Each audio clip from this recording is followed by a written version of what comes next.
Welcome back to Woodcraft716.com. I'm Mike Weibel, and on this channel we try to create and inspire through woodworking. If you're new here, go ahead and subscribe, like, and hit that bell icon so you're notified of all the new content we have coming out. We do a lot of build videos, tool reviews, and tips and tricks. So let's get started.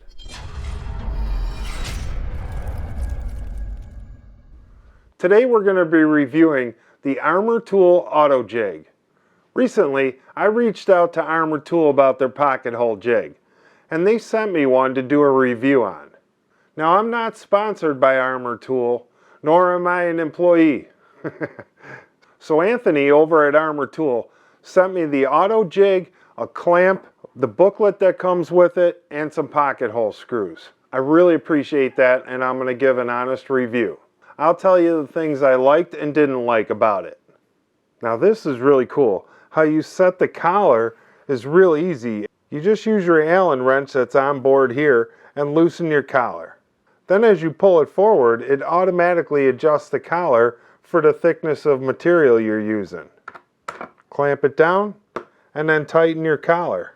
Take your drill bit out and you're good to go. I think that's really cool.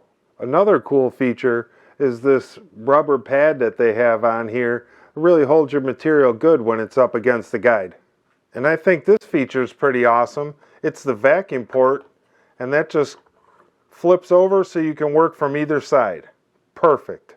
And another neat feature that I like is this has your normal spacing for your 2x4s, but if you wanted to do a 1.5 by 1.5, you just unscrew the pin and flip this piece around, and now you're set for 1.5 by 1.5. So I'm starting to see a little theme going here with the ease of use of this tool, and so far I'm pretty impressed. Of course, we haven't even drilled a pocket hole yet. But if you've watched this channel and you know me, I like to mount mine on a board, just like everything I have up here. This has 3 mounting holes. We're going to go ahead and mount this to a board so we can get right into pocket hole screwing. One thing to note, on the bottom here is where your square drive is. If you're mounting it, remember to take that off. Okay, I got it mounted to my board now and we're ready to go. If you noticed, I put these rubber stoppers on here like I do on my bench cookies. That was somewhat out of necessity. Armor Tool says that you can use 2x4s for wings on these. The only problem is there's a little lip here for your 2x4 to run in, which is fine, and that's the same height as a 2x4. The problem is this plastic piece sits up a little higher than the edges. So when you put a 2x4 on there, it actually rocks back and forth. But that was a simple fix. I just went ahead and put the material I use on my bench cookies on top of the 2x4s, and we are good to go. And now let's drill some pocket holes. So we'll just start by using a 2x4. I'm just going to put it in there, line it up so it's good and straight, pull the guide forward, and clamp it. There's also a little clamp adjustment here as to how much pressure you want to put in your clamp. I'm going to go ahead and tighten the collar on my drill bit, and we're good to go. So we're going to go ahead and use the vacuum for this. Another problem I have, and it's not just this jig, it seems like every jig I buy, either a router or a pocket hole jig, it just has a hose that doesn't fit on. And I can't find an adapter to fit. So I always end up buying one and taking it over to the belt sander and sanding it down till it fits. I'm assuming it's my shop vac. It's just shop vac brand, and for some reason nothing seems to fit it. But I always make do. So I'm going to hook that up and we'll see what happens. And I have to say, I think that worked out just fine. Now we'll try a 1.5 inch piece and see how that works. I'm going to loosen the key and flip this piece around. Tighten it back up and let's give it a shot. When going to the smaller material, don't forget to change the collar on your drill bit. Just put that in there, pull the lever, lock her down. Tighten up your collar, and we'll give it a shot. Not bad. One of the things I like about the Auto-Jig is it also has this chart on the side that tells you what size screw to use for what material you're using.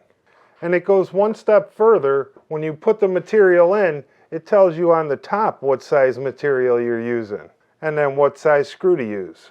I don't think the color coding's kind of a big deal to me, but maybe if you're new or if you're beginning and you're not sure what screws to use, this chart will really help you along. And I really like how you set the collar, because if you have an off-size material, this will work perfect. It'll work perfect on any size material. I like that a lot. Now we're just going to go ahead and clamp this up with the clamp that they sent me, and then put some pocket hole screws in with the screws they sent me.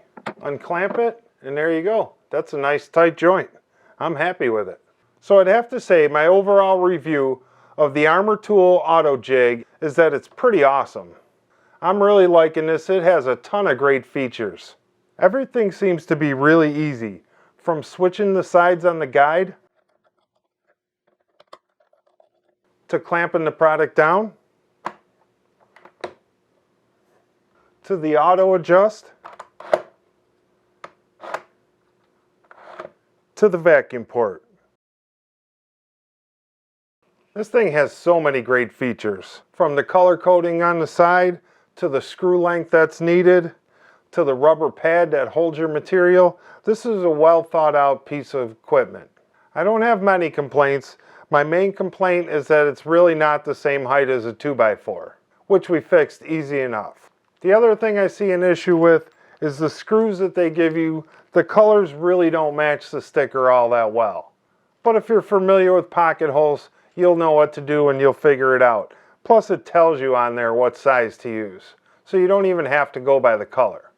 It seems to be made out of a higher quality plastic than some of the other pocket hole jigs I've used. So I'm thinking this thing should hold the test of time.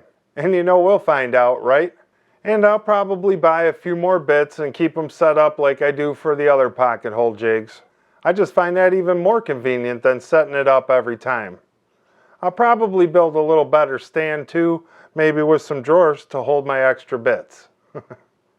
I have some build videos coming up and we're really going to put this thing to the test. And we'll see how it holds up.